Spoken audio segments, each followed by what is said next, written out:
Hello, this is Cal with A Simple Life, and I'm back up at Herman's today. We're going to go check on the bee swarm. I guess, well, at this point, it's a new beehive that we have. But we're gonna go see what's going on the side of the house. Oh, wow. The swarm is no longer on the side of the house. You can see where I pulled some of the shingles off last night. There's a few bees there. But when I left last night, there were still probably 500 or 600 bees between the outside and the inside just sitting there. So this is really good. I'm really happy with that. I got my bee suit on. I'm gonna go up and take a look at the box and see if they've settled in or not. All right, so I think this is where I'm gonna leave it for a day, give it one more day, see how many more will start going in. And then after that, I'm taking it out. We have a majority of them in there, and a lot of them are already starting to work and do their thing. They're doing really good. You can see they're bunched in there.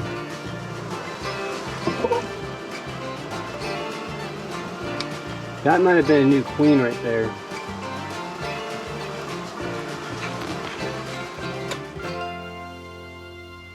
Okay. We got the box out. I used a piece of duct tape folded over itself and then just stapled it along here and then over the hole just so I can move them up to the top of the hill where we have our other bees. They're all in here, they're happy. Day 3, I'm gonna take them up there, I'm gonna settle them down, or I'm gonna set them down. I'm gonna put another box on top of here so they have more room to expand. And I'll probably release the queen since it's been 3 days. So I think, I'm guessing they'll stay around. We will see. So, all right, we'll see up top.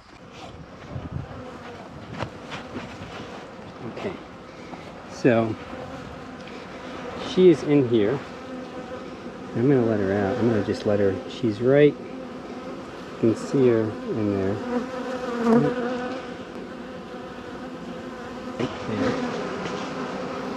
Right there. She's in there. Anyways, so they're at work. I'm gonna add another box. I don't think they technically need it because they haven't filled this, but I think they need more space. Could be wrong. Really, actually don't know, but it seems like they need more space. I prepped the box for them, so I'm gonna put a box on there just so they have space. Thank you.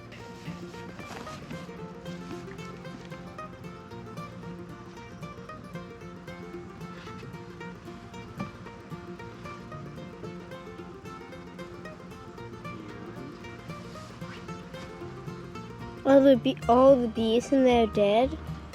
There's no bees in here. Oh.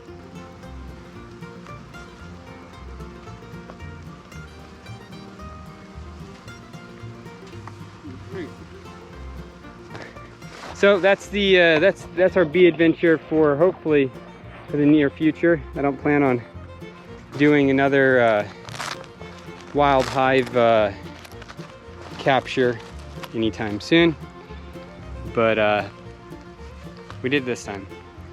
Always an adventure. It's always an adventure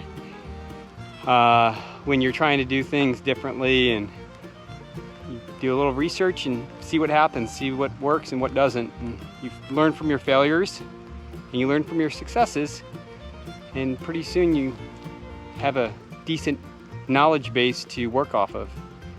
All right, see you guys in a bit. Okay, we got the cows.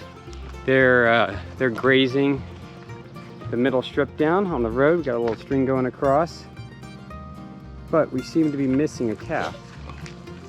So we're gonna go see if we can find this little calf. I'm not concerned, but it should have been in here with the mom. It's the one that was just born. But anyways, they do a good job. They graze it down pretty good, you can see. And that is not where they're gonna go right now. That's about 3-4 weeks away from being where they're gonna come back to, they're gonna go on the far end of that field. So, okay, I'll be back in a minute.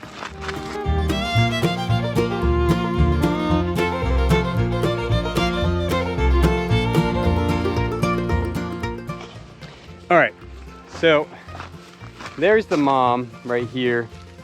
She headed this direction when we got here, and so I think she knows the cow's over here.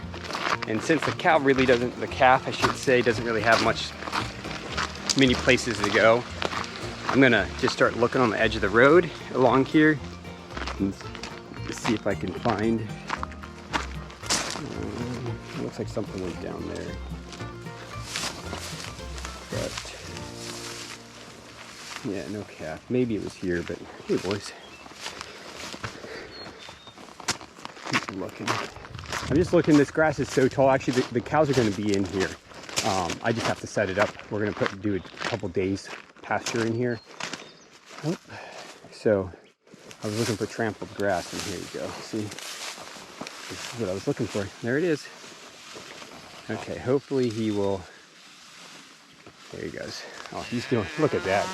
You know you're doing good when you're running like that and you're 2 days old. All right, so we got everybody together. We're going to move them through this field. We're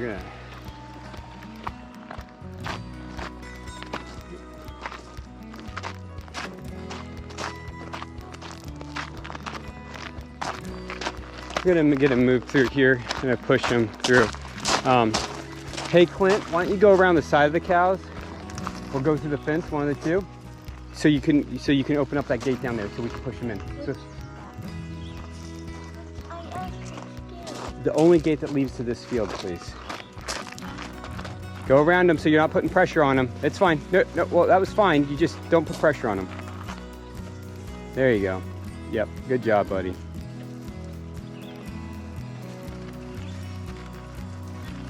So the boys know how not to apply pressure to the animals. A good portion, look at those two. The one on the left, the calf on the left is drinking off that mom. That's the one that lost its mom. Just do it, just open the gate, dude. That calf's gonna go right back to his mom. All right, just open that gate up.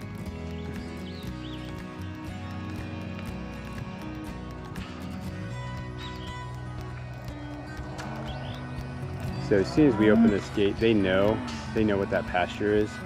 And then we're gonna drive them down the right-hand side of the pasture. See, here he comes, that little calf. Try to run off again. He's only 2 days old, he ain't going far. All right, come on, Chubby. Oh, come on, Chubby. There you go.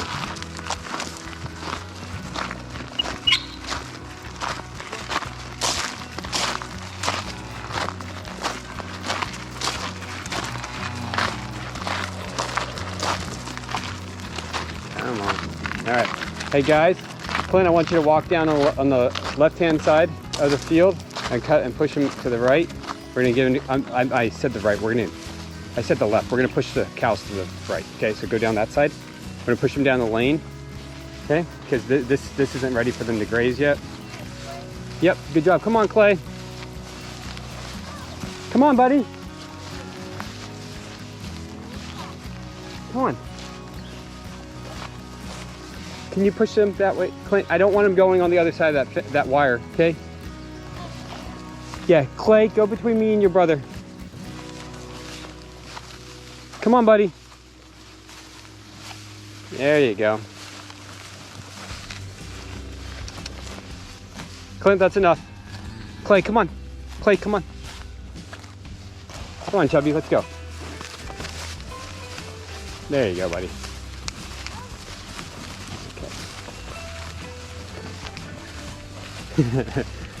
Come on, boys. We're not done. Let's go. We're going down the side. We're going to push them back to the very first pasture, or very first paddock.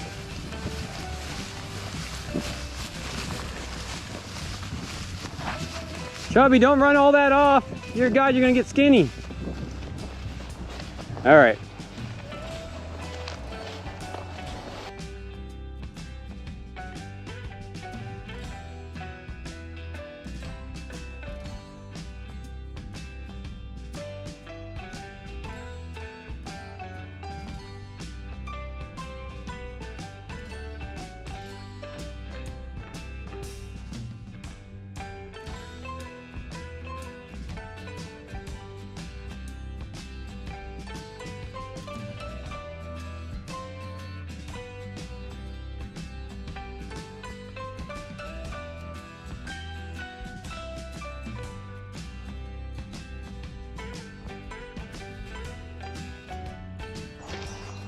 Okay, so we just moved the cows, and I figured I'd talk about what I'm doing because I just did it. So these posts you can get on Premier One. I am not saying that these are the best posts to use. I get them specifically for cattle. It's I think they're a 32-inch post, which is fairly low, but it means that the calves can get underneath of it until they're no longer hiding in the grass, and then they're tall enough, or they're short enough to keep the calves in, as well as it's kind of in the perfect spot for the cows not to really want to duck underneath of it. There's a gentleman, Greg Judy, who has a YouTube channel, and I think he's the one that I got the height from. He doesn't use these posts. I could not get the posts that he used. They were completely out of stock. I was trying to buy, I think, 100 of them or something, and I just couldn't find them. So these were the same price. The cool part is the brown tip is completely replaceable. The bottom bit, guess what? That's pretty replaceable as well. It's just metal, so you can just weld them in, and the plastic in between, it ain't gonna break. It's got fibers in it. We've never broken a single one. They get heated up in the summer if they get bent real bad, like there's a lot of tension on them. In the summer, they might warp a little. You can unwarp them. It's not a big deal. It doesn't take long. But anyways, this is what I use. And then I use a polybraid line. And I can get you the exact, I'll put a link to what I use in the description of the video.